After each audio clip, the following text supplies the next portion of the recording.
अस्सलाम वालेकुम। अच्छा जी, हमारी कल डिस्कशन हो रही थी जॉब एंड सर्विस कॉस्टिंग पे। उसमें हमने जॉब क्या है, किस किस्म के कॉन्ट्रैक्ट्स या ऑर्डर्स के लिए हम जॉब कॉस्टिंग यूज़ करते हैं। जॉब कॉस्टिंग के कुछ फीचर्स प्राइमरली तो मैंने आपको जो बताया बड़ा सिंपल वर्ड में। जॉब कॉस्टिंग का मतलब यह है कि हर ऑर्डर के लिए या हर जॉब के लिए, जॉब हम कहते हैं एक शॉर्ट टर्म स्पेसिफिक कस्टमर की ऑर्डर्स के मुताबिक जो हम चीज़ बनाएं, हम उसके लिए एक सेपरेट वर्किंग प्रोसेस अकाउंट खोलते हैं और उस जॉब से रिलेटेड तमाम direct material, direct labour and overhead job जो है वो उसी जॉब अकाउंट में, जिसको हम वर्किंग प्रोसेस की नेचर कह सकते हैं, में डालते हैं। और जब वहाँ से प्रोडक्ट कंप्लीट हो जाती है, अगर वो डायरेक्ट कस्टमर को डिलीवर हो रही है तो debit finish goods, debit cost of sales हो जाता है। अगर जॉब कंप्लीट होने पे product finish goods warehouse में जा रही है तो debit finish goods credit job number account हो जाता है। एक जो फीचर हमने सीखा था वो ये था कि जॉब कॉस्टिंग में नॉन प्रोडक्शन ओवरहेड्स भी वाज कर चार्ज किए जाते हैं फॉर डिटरमिनिंग द प्रॉफिट और loss of the job.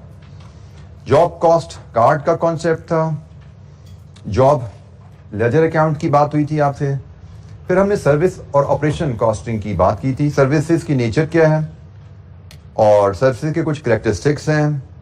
Then operations, हमने कहा था ऑपरेशंस भी एक्टिविटीज हैं, जस्ट लाइक सर्विसेज, ये भी एक्टिविटीज हैं, they are not delivering product. लेकिन इनका फीचर ये है कि सर्विस जो है वो किसी रेवेन्यू के लिए की जाती है, ऑपरेशन में भी हम अगर इंटरनल ऑर्गेनाइजेशन में कर रहे होते हैं तो that may not be for specific income, वो किसी न किसी फंक्शन को सपोर्ट करने के लिए होता है। जिसके लिए हमने कॉल सेंटर की मिसाल ली थी, जिसमें हमने मिसाल दे सकते हैं स्टाफ जो कैंटीन का फूड सर्व करता है।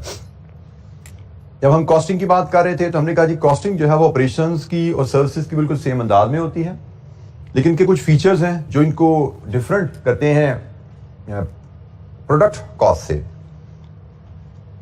प्रोडक्शन ओवरहेड्स यहाँ पे नहीं होते क्योंकि सर्विसेज में, ऑपरेशन में प्रोडक्शन हो ही नहीं रही। डायरेक्ट मटेरियल बड़ा स्मॉल पोर्शन होता है, लेबर जनरली हायर होगी, लेकिन बहुत ज्यादा प्रोपोर्शन जो सर्विस कॉस्टिंग में होता है, जो ऑपरेशन में होता है, वो ओवरहेड कॉस्ट का होता है।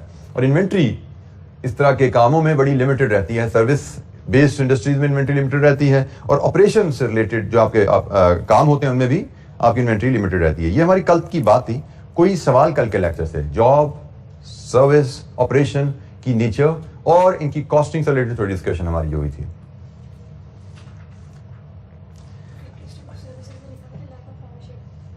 जी बेटा, सर्विसेज चूंकि फिजिकली टेंजिबल चीज नहीं है ना, सर्विसेज में कोई टेंजिबल चीज नहीं है, तो इसलिए आप सर्विसेज में उनका ओन नहीं करते। मतलब आप उनका बेनिफिट ले सकते हो but you can not own it. आप प्रोडक्ट ओन करते हैं, फिर उसको यूज करके उसका बेनिफिट भी ले सकते हैं। Products they have ownership, you are in possession of this pen and then you can use it. But services you never are in ownership of any service, it is consumed when delivered.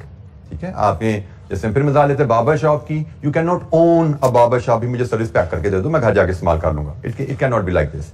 You the barber will deliver and it is consumed at the same time. No tangible, no ownership. जी कोई और सवाल? अच्छा जी, service costing में एक और इसका अहम feature है कि it is not necessary that all entities providing service they will use service costing. जरूरी नहीं कि हर सर्विस देने वाली इंडस्ट्री सर्विस कॉस्टिंग यूज करे।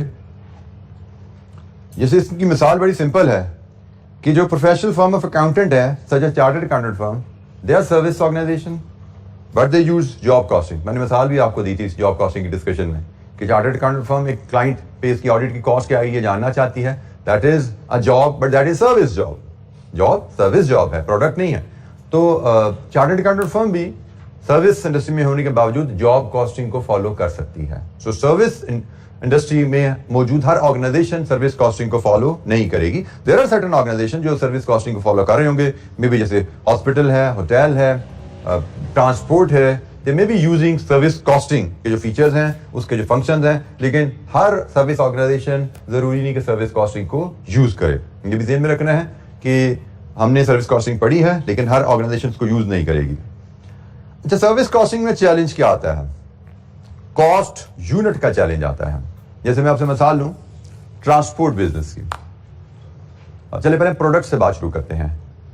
आप कॉस्ट यूनिट से मुराद है वो कंपोनेंट ऑफ द प्रोडक्ट जिसके लिए आप कॉस्ट मेजर करते हैं। जैसे आप डेस्क बनाने वाली वर्कशॉप में हैं, your cost unit could be 1 desk and you can measure cost per desk. आप टेक्सटाइल मिल में हैं, your unit of measurement cost unit could be metre of cloth, you can determine cost per metre, product cost निकालनी है ना, cost per metre, cost per depth, हम इसको कहते हैं कॉस्ट यूनिट, कि भाई आपका मिनिमम यूनिट ऑफ मेजरमेंट क्या है जिसकी आप कॉस्ट देख रहे हैं। तो फर्नीचर वर्कशॉप में हम कॉस्ट पर डेप्थ ले लेते हैं, कपड़े की फैक्ट्री में हम कॉस्ट पर मीटर ले लेते हैं, ठीक है। आटे की फैक्ट्री में कॉस्ट पर केजी ले लोगे आप, जूस की फैक्ट्री में कॉस्ट पर लीटर कैलकुलेट कर लोगे, total cost divide by units produce, cost per unit आ गई। ट्रांसपोर्ट में इशू सर्विस में इशू आ जाता है, cost unit is not that simple. For example, let's take an example of transport business. और ट्रांसपोर्ट बिजनेस में हम गुड्स ट्रांसपोर्ट बिजनेस की मिसाल लेते हैं। हमारे पास एक लोडर ट्रक है which has the capacity to load 10 tons of product, ठीक है जी। हम ट्रांसपोर्ट बिजनेस में हैं, हमारे पास 10 टन कैपेसिटी का एक ट्रक है। हमारी ट्रांसपोर्ट सर्विस की कॉस्ट किस फैक्टर पे डिपेंडेंट है? फॉर एग्जांपल, तरीका बड़ा सिंपल होता है, आपके पास एक कस्टमर आता है, वो कहता है जी मुझे सर्विस चाहिए, आप कहते हैं सर्विस की मेरी कॉस्ट कितनी बनती है, प्लस प्रॉफिट डाला, उसको प्राइस कोट कर दी। अब आपकी ट्रांसपोर्ट की कॉस्ट किस फैक्टर पे डिपेंडेंट है ताकि हम कॉस्ट को प्राइस में कन्वर्ट करके कस्टमर को कोट कर सकें? जी, कॉस्ट कस्टमर को कोट करनी है भाई। कस्टमर आपका, चले मैं और सिंपल करता हूं, कस्टमर आपके पास आया कि मैंने 5 टन माल फैसलाबाद भेजना है जी, आप किस तरह अपनी ट्रांसपोर्ट की इस एक्टिविटी की कॉस्ट डिटरमिन करोगे? What is the cost unit? आपकी कॉस्ट किस पे डिपेंडेंट है? ट्रांसपोर्ट की कॉस्ट किस वेरिएबल पे डिपेंडेंट है भाई? डिस्टेंस, ठीक है जी, बिल्कुल ठीक है, distance. And what about wait? क्या वेट का कोई इंप्लीकेशन नहीं होती ट्रांसपोर्ट कॉस्ट पे? बिल्कुल होती है। आप गाड़ी पे जितना वेट ज्यादा डालते जाओगे उतना इसके इंजन का जोर ज्यादा लगता जाएगा, उतना फ्यूल ज्यादा चलेगा, ठीक है। तो बाइक पे एक बंदा जाता है, एक बंदे का वजन है, सेम डिस्टेंस लेस फ्यूल, 2 बंदे बैठेंगे सेम डिस्टेंस मोर फ्यूल। तो अक्सर दोस्त जो कहते हैं भाई तू तो जा रहे हैं, तो की फर्क पैदा, मुझे नाल ले जा, तो फर्क पैदा है। 2 बंदे बैठेंगे पेट्रोल ज्यादा लगता है, ठीक है। तो लिफ्ट देना कॉस्ट यू, तो इसका मतलब ये नहीं कि लिफ्ट देना बंद कर दो, लेकिन you should know the variable. तो भाई ट्रांसपोर्ट कॉस्ट में कॉस्ट यूनिट एक नहीं है, 2 है। डिस्टेंस से भी कॉस्ट, फ्यूल कॉस्ट पे फर्क पड़ेगा, क्योंकि main component of fuel cost है, ड्राइवर ने तो दिहाड़ी देनी है। तो आपने जब कॉस्टिंग करनी है अपने ऑर्डर की, तो आपको डिस्टेंस भी देखना है, क्योंकि आप क्या डिस्टेंस कितना ट्रैवल कर रहे हो उस पर भी फ्यूल कॉस्ट डिपेंडेंट है। आपको वेट भी देखना है कि आप कितना वेट कैरी कर रहे हो, आपकी ट्रांसपोर्ट कॉस्ट उस पर भी डिपेंडेंट है। जितना ज्यादा वेट होगा उतना फ्यूल लगेगा। तो इसको हम कहते हैं जी, ये इशू आ गया कि हमारी अब कॉस्ट पर टन है या कॉस्ट पर किलोमीटर है। तो हमने कहा जी ये तो दोनों ही है, हमारी कॉस्ट टन पे भी डिपेंडेंट है और हमारी कॉस्ट किलोमीटर पे भी डिपेंडेंट है। तो इस केस में फिर जो सर्विस इंडस्ट्री का जो कॉस्ट यूनिट होता है, क्योंकि हम cost per ton is also cost unit, cost per kilometre it's also cost unit. अब हमारे लिए तो दोनों ही कॉस्ट यूनिट है। हमारी ट्रांसपोर्ट बिजनेस की कॉस्ट किलोमीटर जितना हम ट्रेवल करते हैं उस पर भी डिपेंडेंट है, और जितना वेट हम कैरी करते हैं उस पर भी डिपेंडेंट है। तो इस केस में जनाब यहां पे ना फिर कंपोजिट कॉस्ट यूनिट का कॉन्सेप्ट आता है। कंपोजिट कॉस्ट यूनिट का कॉन्सेप्ट आता है। कंपोजिट कॉस्ट यूनिट ट्रांसपोर्ट के ही लिहाज से पहले मिसाल ले लें तो कॉस्ट पर टन माइल, हम इसको इस तरह पढ़ते हैं, कॉस्ट पर टन माइल या कॉस्ट पर टन किलोमीटर। इसका मतलब क्या है? Average cost of transporting 1 ton of goods for 1 mile. 1 ton को 1 माइल या किलोमीटर जिस तरह भी मेजर करना चाहते हो, कैरी करने की कॉस्ट क्या है? हम कहते हैं जी रुपीज से 100 पर टन माइल। इसका मतलब आपके सामने लिखा हुआ है, cost of transporting 1 ton of goods for 1 mile. ये आपकी कॉस्ट आ गई। अब इस कॉस्ट की बेसिस पे आप किसी भी असाइनमेंट की कॉस्ट डिटरमिन कर सकते हो और कस्टमर को प्राइस कोट कर सकते हो। इसी तरह अगर आपका बिजनेस ट्रांसपोर्टिंग पैसेंजर्स है तो वहां पे आपकी कॉस्ट पर पैसेंजर माइल होता है। टन की जगह पैसेंजर डाल दो, जितने पैसेंजर ऐड होते जाएंगे उतना वेट बढ़ता जाता है। तो कॉस्ट पर पैसेंजर माइल होती है, रुपीज से 10 पर पैसेंजर माइल या kilometre, what ever way you measure the distance. इसी तरह होटल इंडस्ट्री में चले जाओ तो होटल इंडस्ट्री में रूम कॉस्ट पर रूम भी होती है, और रूम कितने दिन के लिए ऑक्यूपाई किया उस पर भी डिपेंडेंट है। आपने कमरा किराए पे लिया तो ऐसा तो नहीं कि कमरा आपने किराए पे लिया तो एक कमरा लिया जी 500 रुपए, भाई ये कमरा कितनी रातों के लिए लिया, कितने दिनों के लिए लिया, उस पर भी डिपेंडेंट है कि आप गए हो कमरे कितने लिए हैं और कितने दिनों के लिए लिया। एक कमरा एक दिन के लिया तो it is called 1 room day. आपने एक कमरा 5 दिन के लिया, it is called 5 room day. आपने 5 कमरे एक दिन के लिए, it is also called 5 room day. तो यहां पे जैसे रूम डे कहलाता है होटल इंडस्ट्री में, वहां पे हमारी कॉस्ट होगी से रुपीज से 500 पर रूम डे। तो हमने कहा जी सर्विस इंडस्ट्री में कंपोजिट कॉस्ट यूनिट्स यूज किए जाते हैं। अब ये कंपोजिट कॉस्ट यूनिट की नेचर मैंने समझा दी, इसकी मदद से कॉस्ट पर यूनिट कैसे डिटरमिन किया जाता है। कंपोजिट कॉस्ट यूनिट है, इसके बाद कॉस्ट पर यूनिट कैसे डिटरमिन किया जाता है, इसके लिए देखिए ये बेसिक सा फार्मूला है, cost per unit of service. मैं फिर बता दूं, हमारे रूम होटल इंडस्ट्री में पर रूम पर डे ये कॉस्ट यूनिट है। हमारी ट्रैवलिंग इंडस्ट्री में cost per passenger per mile ये कॉस्ट यूनिट है। हमारी गुड्स ट्रांसपोर्ट इंडस्ट्री में कॉस्ट पर टन माइल ये यूनिट है। और इसकी एक्सप्लेनेशन मैंने साथ साथ दे दी। कॉस्ट पर रूम डे का मतलब एक कमरे का एक दिन का किराया, कॉस्ट पर पैसेंजर माइल का मतलब एक पैसेंजर का एक माइल का किराया, कॉस्ट पर टन माइल का मतलब एक टन का एक माइल का किराया। ठीक है, दो चीजों को जब तक कंसिडर नहीं करोगे आपकी कॉस्ट का अंदाजा आप नहीं लगा सकते। अक्सर सर्विस इंडस्ट्रीज में ऐसा होगा। अच्छा, जब हमने कॉस्ट पर यूनिट कैसे निकालनी होती है इस तरह के बिजनेस में, क्योंकि मुझे अपनी hotel cost per room day पता होगी तो मैं पर रूम डे प्राइस निकालूंगा ना अपनी। मुझे अपनी गुड्स ट्रांसपोर्ट बिजनेस में कॉस्ट पर टन माइल पता होगा तो ही मैं कोट कर पाऊंगा ना, अपनी कॉस्ट निकाल पाऊंगा और फिर प्राइस बना पाऊंगा। फॉर एग्जाम्पल मेरे पास एक कस्टमर आता है, वो कहते जी मैंने फैसलाबाद जाना है से वहां पे रहते 150 किलोमीटर, मैंने 150 किलोमीटर सफर करना और 5 टन माल लेके जाना है। तो मुझे 1 टन को 1 किलोमीटर ले जाने की कॉस्ट पता होगी तो मैं 5 टन को 150 किलोमीटर ले जाने की कॉस्ट भी निकाल पाऊंगा और प्राइस भी दे पाऊंगा। ठीक है, तो हम cost per unit service industry में कैसे लेते हैं, total cost of the service divide with number of units of service. अब ये number of units of service that is the challenge.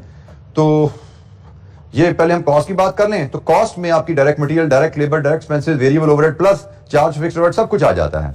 Fixed overhead नहीं आएंगे अगर आप मार्जिनल कॉस्टिंग के तहत चलते हो। तो टोटल कॉस्ट तो ये है जी। अब ये कॉस्ट यूनिट क्या है इसको समझने के लिए हमारे पास बड़ी आसान सी 2 इलस्ट्रेशन एग्जांपल्स हैं, एग्जांपल 5 और 6। हम यहां से सर्विस कॉस्टिंग को जरा समझ लेते हैं।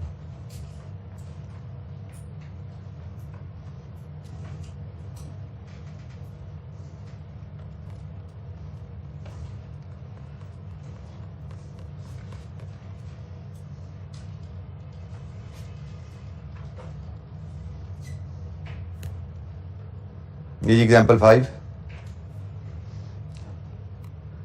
a hotel has 80 standard twin bedded rooms, 80 rooms हैं जी इसके बाद। The hotel is fully occupied for each of the 350 days in each year that it is open। साल में 350 दिन खुलता है और फुली ऑक्युपाइड रहता है। The total cost of running the hotel each year are 3360। इसमें अब डायरेक्ट मटेरियल भी आ गया, डायरेक्ट लेबर भी आ गई, वेरिएबल ओवरहेड, फिक्स्ड ओवरहेड सारे इसमें शामिल है। ये total cost of running the hotel है। What would be the useful measure of the cost of providing the hotel service. तो हमने जनाब यहां पे जो चीज सीखी है कि होटल में रूम्स भी हैं, होटल ऑपरेट भी होता है डेज के लिए। होटल सर्विस में cost unit, suitable cost unit जो है दैट इज रूम डे। इसको cost per room per day भी कहते हैं, कॉस्ट पर रूम डे भी कहते हैं इसको। ठीक है, कॉस्ट पर रूम डे का मतलब cost per room per day ही होता है, इसलिए हम इसको लिखने में भी cost per room per day भी लिख सकते हैं, कॉस्ट पर रूम डे भी लिख सकते हैं। ट्रांसपोर्ट इंडस्ट्री में कॉस्ट पर टन पर किलोमीटर भी लिख सकते हैं, कॉस्ट पर टन किलोमीटर भी लिख सकते हैं, कॉस्ट पर पैसेंजर पर किलोमीटर भी लिख सकते हैं, कॉस्ट पर पैसेंजर किलोमीटर भी लिख सकते हैं। अब जैसे मर्जी लिखो, बट 2 यूनिट्स आ रहे होते हैं सर्विस में, अक्सर बिजनेस में, जिनको हम कंपोजिट कॉस्ट यूनिट कहते हैं। तो हमने कहा जी हमारी cost per room per day होगी और हमसे कहा गया है useful measure of cost of the cost of providing the hotel service बतानी है। तो ये जी cost per room per day आ गया और अब इस फार्मूले के तहत हम ये कैलकुलेट करते हैं total cost of the business 3360 और हमने पूरे साल में कितने यूनिट्स ऑफ सर्विस प्रोवाइड किए। अब ये सर्विस है 80 कमरों, ये कॉस्ट है 80 कमरों की, ये कॉस्ट है 80 कमरों के 350 दिन ऑपरेशनल रहने की। 80 रूम्स 350 डेज। अब रूम डे की जब हम बात करते हैं, रूम डे की जब बात करते हैं, तो दोनों यूनिट्स को आपस में मल्टीप्लाई कर दें तो रूम डे बन जाता है। जैसे हमारे केस में 80 इंटू 350, ये हमारे टोटल यूनिट्स ऑफ सर्विस हैं जो हम दे रहे हैं, तो कितने बनते हैं जी? ये 28,000। यहां से कॉस्ट पर रूम डे बताओ क्या आ रही है जी? 120 पर रूम, पर डे कह लो या पर रूम डे कह लो, एक ही बात है। एक कमरा एक दिन किराए पे देने की हमें कॉस्ट क्या है? एक कमरा एक दिन होटल में ऑपरेशनल रखने की कॉस्ट हमारी 120 रुपए है। इसके हिसाब से प्राइसिंग कर लो। कस्टमर कोई भी आता है, जी कितने कमरे चाहिए? 5 कमरे चाहिए। कितने दिन के लिए चाहिए? 20 दिन के लिए चाहिए। 5 कमरे 20 दिन के लिए, मतलब 20 इंटू 5, आपको 100 रूम डे चाहिए। ये कॉस्ट है 100 रूम डे के हिसाब, पर रूम डे के हिसाब से। प्रॉफिट ऐड कर लो, जितने रूम डे कस्टमर को चाहिए प्राइस से मल्टीप्लाई कर दो पर room day price. For example आपने कहा जी मेरी प्राइस 200 रुपए पर रूम डे है। आपने कहा मेरी प्राइस 200 रुपए पर रूम डे है। अब एक कस्टमर को 5 कमरे 20 दिन के लिए चाहिए, तो आपने मल्टीप्लाई किया, आपने कहा जी आपको 100 रूम डेज चाहिए, हमारी प्राइस 200 रुपए पर रूम डे है। आप बिल बना सकते हो उसका आसानी से कि भैया आपने 5 कमरे 20 दिन के लिए लेने हैं, इसका मतलब आपने 100 रूम डे लेने हैं, हमारी प्राइस 200 रुपए पर डे है, तो 100 इंटू 200 20,000 का बिल बन। ठीक है, तो हमने कहा जी सर्विस इंडस्ट्री में अक्सर बिजनेसेस में हमें कंपोजिट कॉस्ट यूनिट यूज करने पड़ेंगे। और कंपोजिट कॉस्ट यूनिट्स की कॉस्ट पर यूनिट कैसे निकलती है? Total cost of the service over total number of units, service units. और total number of service units कैसे निकलते हैं?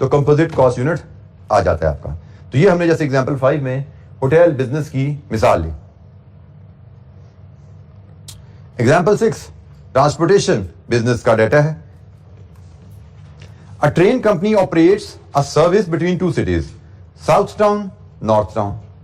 The distance between the cities is 400 miles. During the previous year, the company transported 200,000 passengers from South Town to North Town and 175,000 passengers from North Town to South Town. The total cost of operating the service were 60 million. ये जो इन्होंने operation किया इसकी total cost 60 million थी। What would be a suitable measure of the cost of providing the train service between the two cities? ठीक है जी, ये हमसे सवाल पूछा गया है कि सुटेबल कॉस्ट मेजर क्या है दोनों ट्रेन के दरमियान ये सर्विस देने के लिए। तो हमने कहा जी ट्रांसपोर्ट बिजनेस है, इसमें जो ट्रांसपोर्ट की कॉस्ट है वो तो डिपेंड करती है 2 वेरिएबल्स पे। एक वेरिएबल होता है माइल और एक वेरिएबल होता है नंबर ऑफ पैसेंजर्स। ठीक है जी, एक वेरिएबल है माइल्स और एक वेरिएबल है passenger.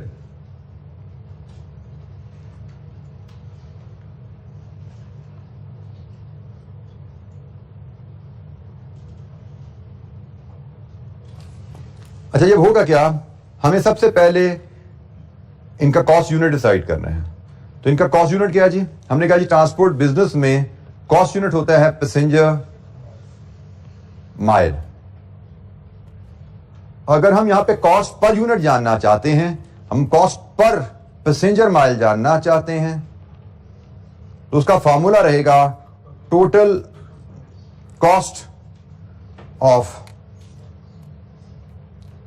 Service, transport service, total cost of transport operation कह लें आप, total cost of transport operation divided with total passenger miles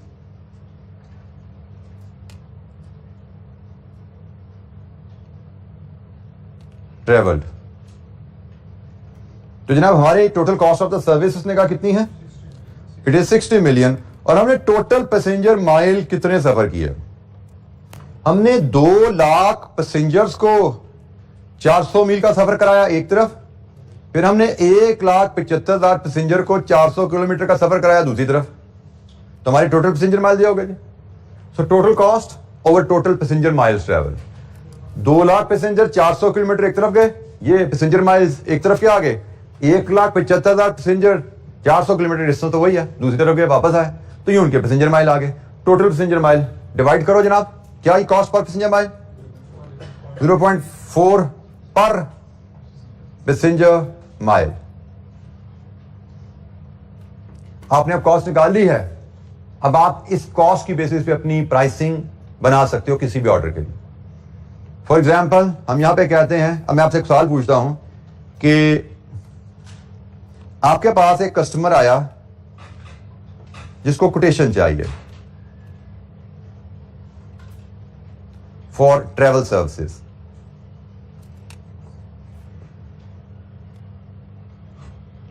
उसकी रिक्वायरमेंट है कि जी हमारी कंपनी के 200 एम्प्लॉइज हैं और उनको हमने ट्रिप जो लगाना है वो 600 किलोमीटर का ट्रिप लगवाना है उनसे। ठीक है जी, 200 एम्प्लॉइज को हमने आपसे 600 किलोमीटर का ट्रैवलिंग ट्रिप लगवाना है और कंपनी पॉलिसी है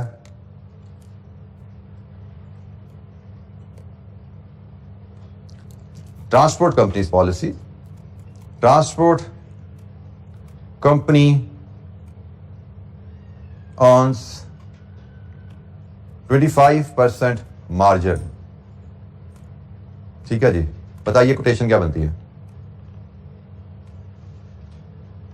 कोटेशन बताइए क्या देंगे आप? ये आपकी कॉस्ट आ गई, ये कस्टमर ने आपको अप्रोच किया, इस पॉलिसी के तहत कोटेशन बताइए इस कस्टमर की।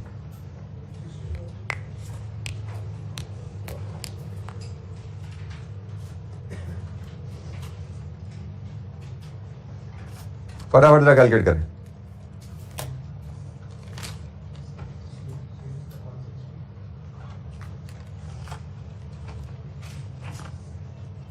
जी क्या आ रही कोटेशन? कोटेशन इस कस्टमर के लिए कोटेशन क्या है आपकी? 64,000। जी, कोई डिसएग्रीमेंट इस वैल्यू से?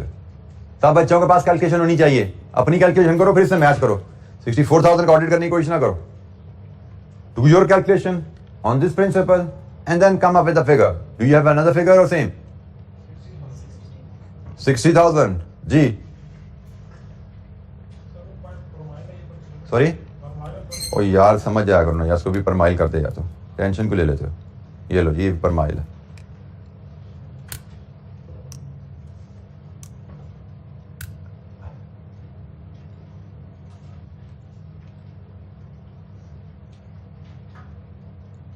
जी क्या ठीक है जी? 60 ठीक है। चलें देखते हैं जी क्या ठीक है। अभी हम मेरे हिसाब से कैलकुलेशन बनेगी ये कि हमने देखना है हम कॉस्ट ऑफ द सर्विस हमारी क्या बनती है required, cost of the service required. Service required है 200 एम्प्लॉइज 60 माइल्स, तो ये टोटल पैसेंजर माइल्स हो गए जो चाहिए और इस पे कॉस्ट हमारी है ₹0.4 पर पैसेंजर माइल। तो कितनी बनी कॉस्ट? 48,000 हमारी कॉस्ट है और हमारी पॉलिसी है 25% मार्जिन की। 25% मार्जिन का मतलब होता है 48,000 हमारी कॉस्ट है, ये 75 है, तो 100 क्या होगा? कितनी? ये 60 वाले कौन थे? बड़े शौक से आपने मेरा 64 कटवाया था। इसका मतलब यहां पर पहुंच गए हो, आखिरी लेक्चर्स पे पहुंच रहे हो आप और आपको मार्जिन और मार्कअप का नहीं फर्क पता। तो आप सबका तकरीबन यूनानिमस डिसीजन था, एक ही बच्चा चीज ने बोला था 64 के बाद में बेचारा चुप हो गया जब सारे 60 वाले आए। उसने भी सोचा होगा मेरी कोई गलती होगी।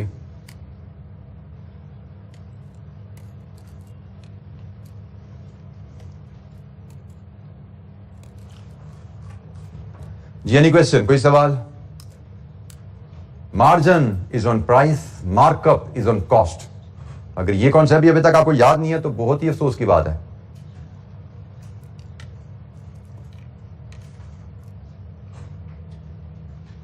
अच्छा जी, सर्विस इंडस्ट्री पे सर्विस कॉस्टिंग पे हमारी थोड़ी बात हुई।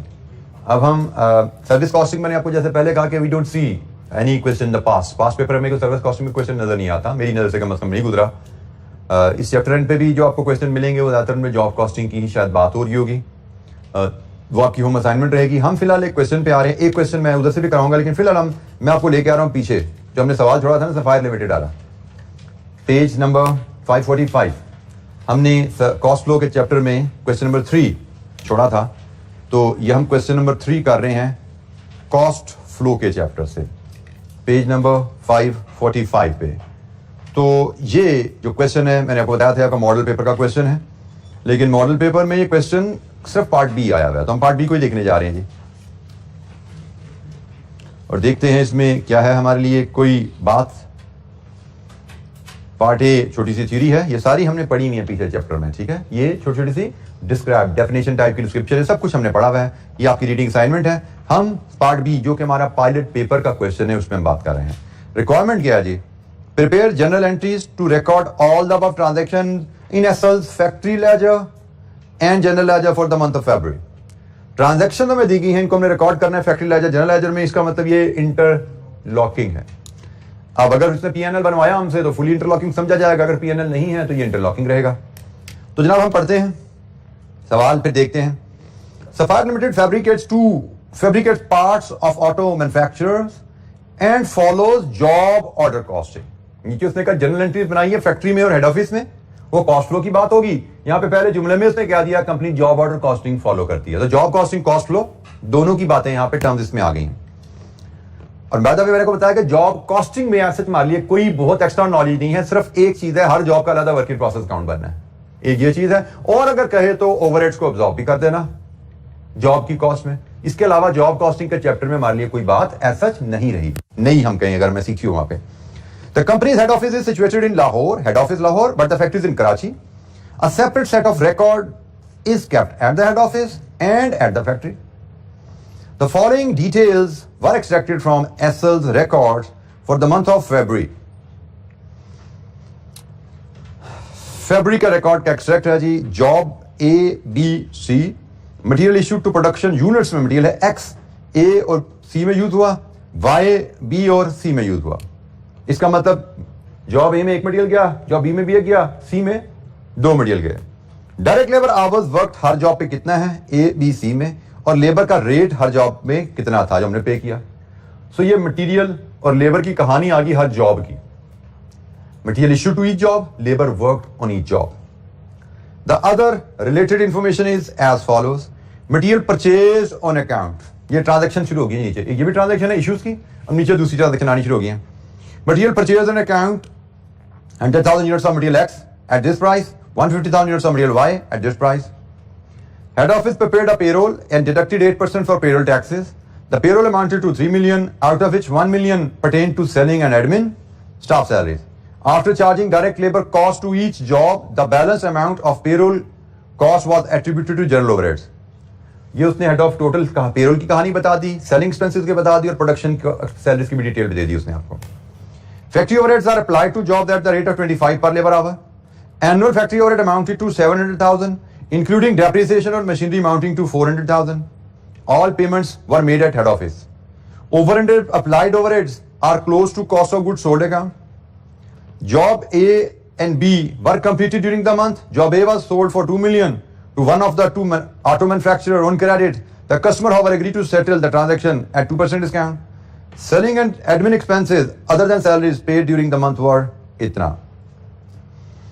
अच्छा, यहां पे अब हमें जरा डिफरेंस देख लेना है, फर्क देख लेना है कि हम कौन सा सिस्टम बनाएं, इंटरलॉकिंग या full interlocking.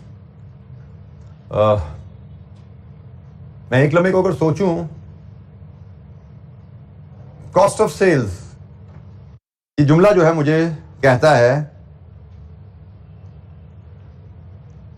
Under over applied factory overheads are close to cost of sold account. Cost of sold account over under applied के साथ तो कनेक्ट सिर्फ फैक्ट्री में होता है। अगर आप याद करो,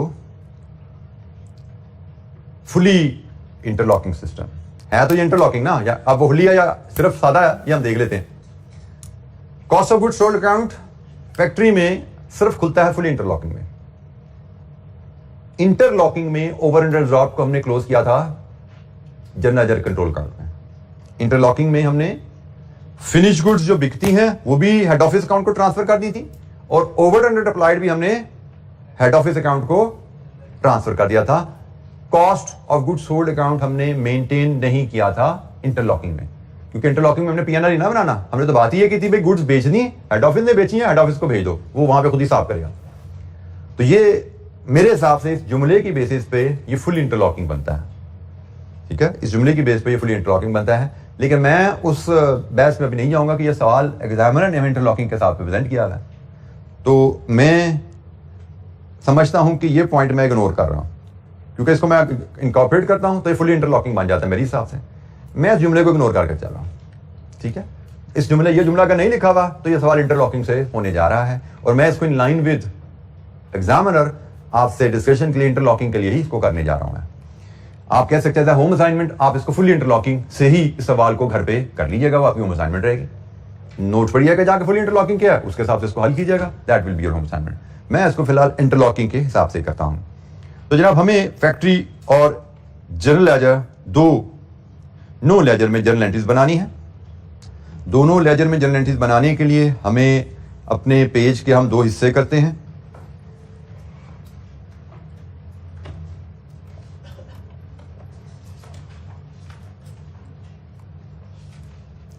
लेफ्ट साइड पे मैं फैक्ट्री लेजर बना लूंगा,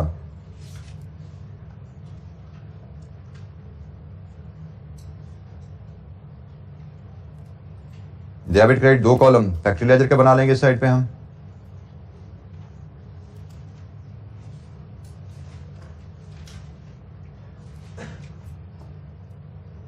और इसी तरह क्रेडिट साइड पे भी हम डेबिट क्रेडिट दो कॉलम बना लेंगे।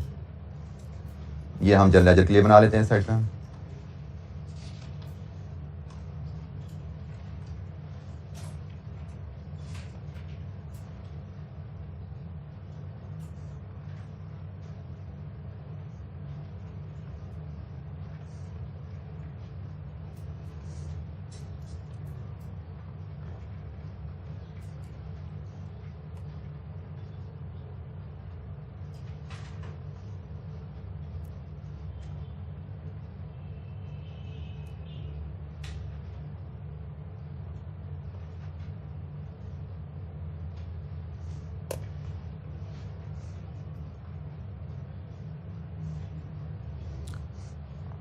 अच्छा, ये debit credit factory ledger general ledger, ये आपकी फैक्ट्री हो गई, ये आपका हेड ऑफिस हो गया, debit credit.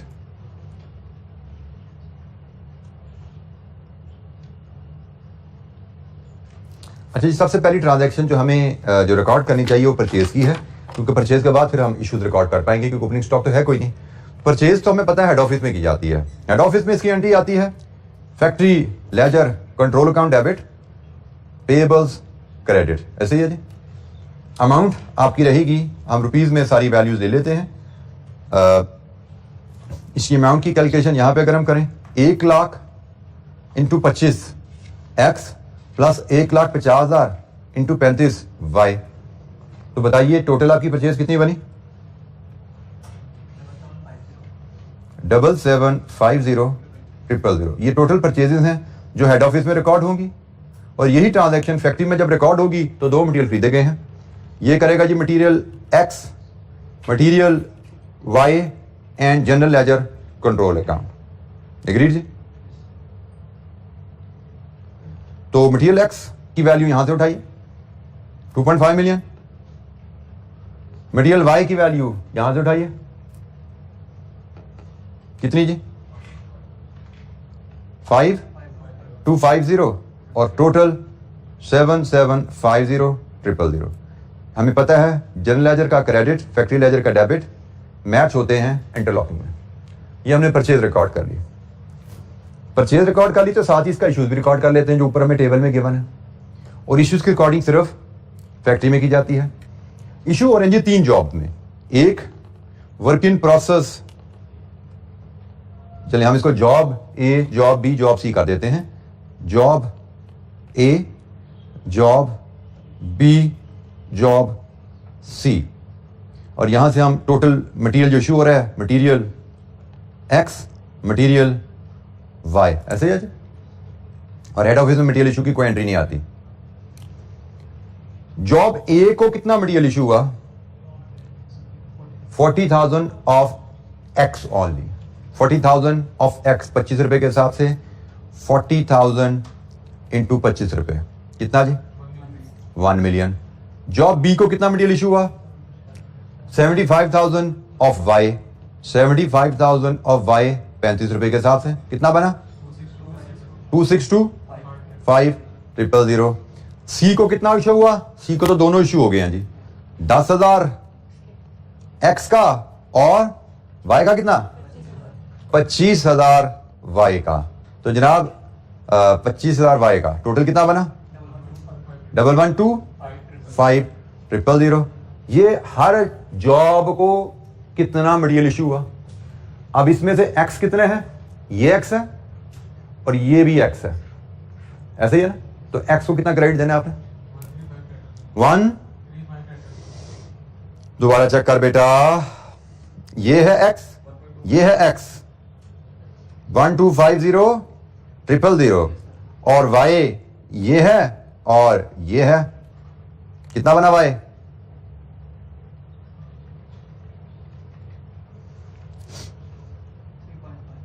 3.5 million.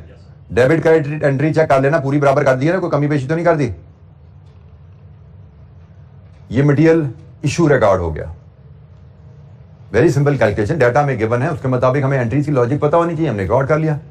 Direct material issued, job को हमने जो वर्क इन प्रोसेस अकाउंट है डेबिट कर दिया रिस्पेक्टिव वैल्यू से।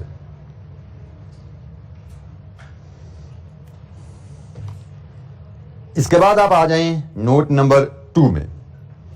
नोट नंबर 2 में हमें क्या था जी, हमने 3 मिलियन की total wages, total payroll record किया ऑफिस में। 3 मिलियन का टोटल पेरोल है, जिसमें से 1 मिलियन सेलिंग एडमिन स्टाफ है, मतलब वो प्रोडक्शन का नहीं है।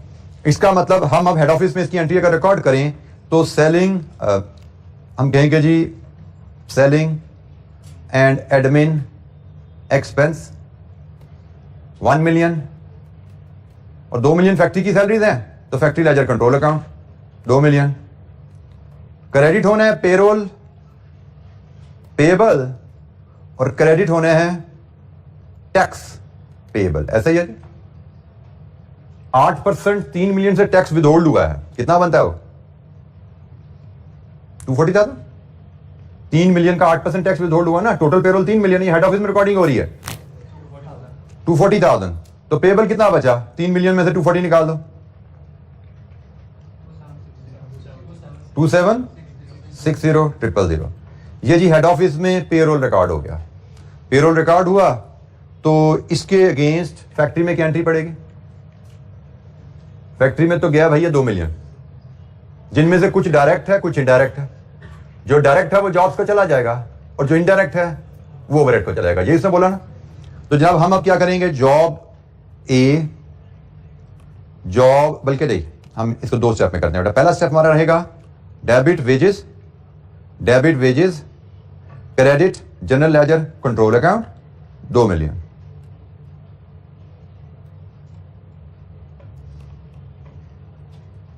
हेड ऑफिस में ये एंट्री पोस्ट हुई, इसके बदले फैक्ट्री में ये एंट्री पोस्ट हुई, ठीक हो गया। अब हेड ऑफिस में क्या होगा? हेड ऑफिस में ये दोनों अमाउंट्स पे हो जाएंगे, उसने लिखा नहीं है बट इट इज अंडरस्टूड, ये दोनों अमाउंट पे होंगी। हम कहेंगे जी पेरोल पेएबल और टैक्स पेएबल, ये दोनों अमाउंट्स हम पे करेंगे 2760,000, 240,000 और बैंक हम क्रेडिट कर देंगे 3 मिलियन से। इसकी कोई रिकॉर्डिंग फैक्ट्री में नहीं होती। पेमेंट हेड ऑफिस ने की, जो सैलरीज और टैक्स की लायबिलिटी बुक की थी वो पे कर दी। फैक्ट्री में कोई एंट्री नहीं है। फैक्ट्री में क्या एंट्री रिकॉर्ड होगी? वेजेस की एलोकेशन, डायरेक्ट कितनी है, डायरेक्ट कितनी है, ये सारी एंट्रीज वही हैं। सवाई हेड ऑफिस की एक आध एंट्री नहीं आ रही है। फैक्ट्री की एंट्रीज वही हैं जो हमने सीखी हुई है कि पहले वेजेस हेड ऑफिस ने पे कर दी हैं, अब हमने वेजेस को डायरेक्ट और इनडायरेक्ट में एलोकेट करना है। तो वेजेस हमारी जॉब ए को भी जाएंगी, जॉब बी को भी जाएंगी, जॉब सी को भी जाएंगी और जब बचेंगी वो एफएच कंट्रोल अकाउंट का जाएंगी और हमारे टोटल वेजेस का अकाउंट 2 मिलियन से क्रेडिट होके 0 हो जाएगा। अब ए को कितनी जाएंगी वेजेस? लिखा हुआ हमें 6000 घंटे 75 रुपए के हिसाब से कितनी वेजेस गई ए को? 450,000। वेजेस गई बी को 9,000 इंटू 60 540,000। वेजेस गई सी को 15,000 इंटू 65, कितना जी? 975। देख लो बाकी क्या बचा।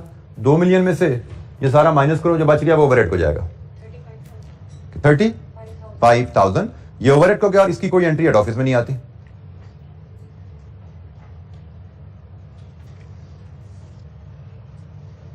तो जनाब हमने सैलरीज को रिकॉर्ड किया हेड ऑफिस में, फैक्ट्री का पोर्शन वहां पे रिकॉर्ड हुआ, हेड ऑफिस में सैलरीज पे होगी, फैक्ट्री में जो सैलरीज टोटल वेजेस आई थी उनको हमने रेलेवेंट अकाउंट्स में एलोकेट कर दिया, तकसीम कर दिया। जो डायरेक्ट वेजेस थी वो जॉब अकाउंट को गई, क्योंकि वो वर्किंग प्रोसेस अकाउंट की नोयत का होता है। Direct wages working process account को जाती हैं, जॉब अकाउंट को चलेगी रिस्पेक्टिव जॉब में, जो बाकी बची वो एफएस कंट्रोल को चलेगी। इसके बाद है जी note number 3, factory overhead was applied to job at 25 rupees per labour hour. Applied overhead की एंट्री क्या होती है? Debit working process, credit effort control. अब यहां पे 3 वर्किंग प्रोसेस हैं जनाब। ओवरहेड अप्लाइड डालते हैं job A, job B, job C and credit होता है एफएच कंट्रोल ओवरहेड एब्जॉर्ब। उसने कहा जी 25 रुपए पर लेबर आवर के हिसाब से। जॉब ए में 6000 इंटू 25, जॉब बी में 9000 इंटू 25, जॉब सी में 15000 इंटू 25। ये जो ओवरहेड एब्जॉर्ब है हर जॉब के, जॉब ए के कितने हैं 150,000, बी के 225,000 और सी के 375,000। टोटल कितना हुआ क्रेडिट? 750,000। इसकी कोई एंट्री हेड ऑफिस में नहीं आती, ये ओवरहेड एब्जॉर्ब हो गए।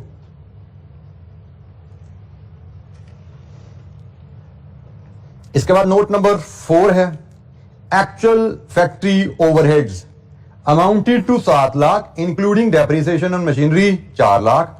All payments were made by head office. 7 lakh का टोटल खर्चा है, 7 लाख में से 4 लाख की डेप्रिसिएशन। टोटल ओवरहेड 7 लाख के इनकर हुए, 4 लाख डेप्रिसिएशन, मतलब 3 लाख कैश, 3 लाख की कैश पेमेंट है। डेप्रिसिएशन कहां रिकॉर्ड होती है, हेड ऑफिस में या फैक्ट्री में? याद रखो फैक्ट्री का ट्रायल बैलेंस इंटरलॉकिंग में। क्या फैक्ट्री का ट्रायल बैलेंस में कोई capital asset plant and machinery आती थी? 2 चीजें आती थी फैक्ट्री के ट्रायल बैलेंस में, एक जनरल लेजर कंट्रोल अकाउंट और एक इन्वेंट्रीज। ट्रायल बैलेंस खत्म हो जाता था। यही नॉलेज होता है जो आगे आके अप्लाई करना था, सीख के वहां पे डंप करके नहीं आ जाते। क्यों बार बार समझाया था फैक्ट्री का ट्रायल, फैक्ट्री का ट्रायल? ट्रायल क्या होता है? किताबों में जो अकाउंट बचे होते हैं, तो ईयर एंड पे कोई कैपिटल एसेट का अकाउंट था वहां पे, तो उसका मतलब कैपिटल एसेट अकाउंट वहां पे मेंटेन नहीं हो रहा, हेड ऑफिस में मेंटेन हो रहा है। तो जनाब डेप्रिसिएशन हेड ऑफिस में रिकॉर्ड होती है। तो हमारी एंट्री रहेगी यहां पे, हेड ऑफिस में पहले खर्चा इनकर होगा। वो कहेंगे जी फैक्ट्री लेजर को कंट्रोल अकाउंट को, फैक्ट्री लेजर कंट्रोल अकाउंट को डेबिट करो 7 लाख से, क्योंकि 7 लाख का ओवरहेड का खर्चा हुआ है।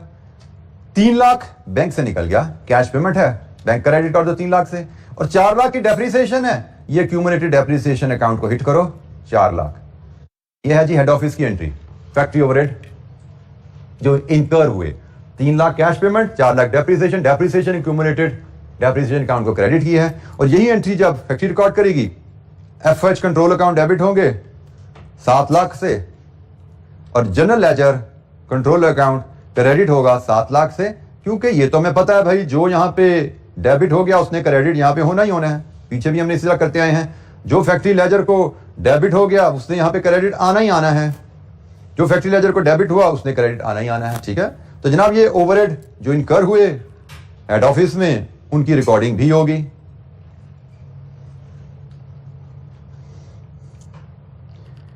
ओवर अंडर अप्लाइड की बात हम अभी वो सेंटेंस तुमने काट दिया था। Job A and B work completed during the month. A and B work completed during a month. तो जो जॉब्स कंप्लीट हो जाती हैं वो जाती हैं फिनिश गुड्स को, वो जाती हैं फिनिश गुड्स को। जो जॉब्स कंप्लीट हो जाती हैं वो जाती हैं फिनिश गुड्स को। तो कंप्लीट होने पे एंट्री डलती है यहां पे फिनिश गुड्स ए, जो जॉब कॉस्टिंग है इसमें फिनिश गुड अकाउंट पे ज्यादा बनता है, फिनिश गुड्स बी, और जॉब ए जॉब बी, ये जॉब कंप्लीट हो गई थी, इसकी कोई एंट्री हेड ऑफिस में नहीं आती।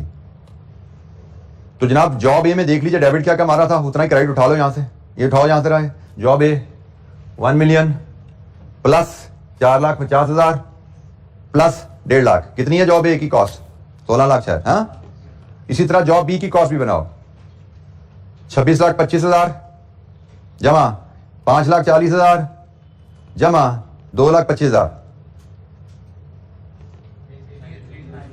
3390,000 लीजिए जी। ये हमने वर्क इन प्रोसेस से इनको फिनिश गुड्स में भेज दिया। ये जॉब कंप्लीट होगी, जो जॉब कंप्लीट नहीं हुई वो बैलेंस कैरी डाउन होगा, पड़ा हुआ है, कोई एंट्री नहीं उसकी पड़नी। जॉब कंप्लीट होगी। अब फैक्ट्री को क्लोज करने के लिए अब हमें एंट्रियां डालनी है। उसने कहा इसमें से एक बिक गई है, कौन सी बिकी है? ए। जो बिक जाती है उसकी एंट्री क्या डलती है? Debit general ledger control account, credit finish goods ए, क्योंकि हमारे पास स्टॉक में नहीं ना रही है, हेड ऑफिस भेज दी 16 लाख, और इसको रिकॉर्ड अप करेगा हेड ऑफिस भी। वो कहेगा जी फिनिश गुड ए मेरे पास आ गई है फैक्ट्री लेजर कंट्रोल अकाउंट से 16 लाख। जी बेटा, और 2 मिलियन। ये बेटा सोल्ड नहीं, अभी फिनिश गुड्स हमने रिकॉर्ड किया, सेल तो रिकॉर्ड ही नहीं। अभी इन्वेंट्री आई है, इन्वेंट्री तो कॉस्ट पे ट्रांसफर हुई ना। 16 लाख की बनी थी, 16 लाख की बिकी बेच दी, वो तो अब रेवेन्यू रिकॉर्ड करना है, वो बात की कहानी है।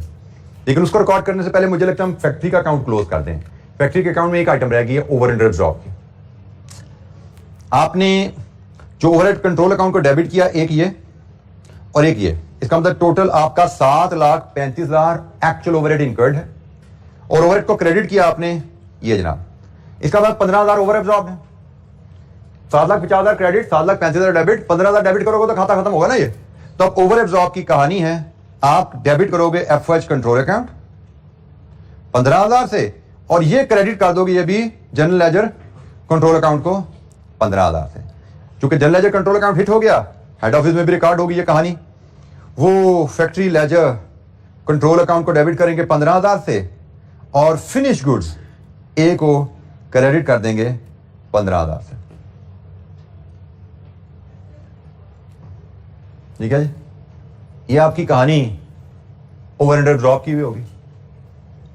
अब रहेगी बात आखिरी सेल की। हेड ऑफिस की फैक्ट्री की कहानी खत्म हो चुकी है, फैक्ट्री की कोई एंट्री अब बाकी नहीं रही। अब सेल है तो डेबिट होगा रिसीवेबल, क्रेडिट पे बेचा ना आपने भाई 2 मिलियन, अब ये 2 मिलियन की बात आई है, क्रेडिट होगी सेल 2 मिलियन, सेल रिकॉर्ड होगी।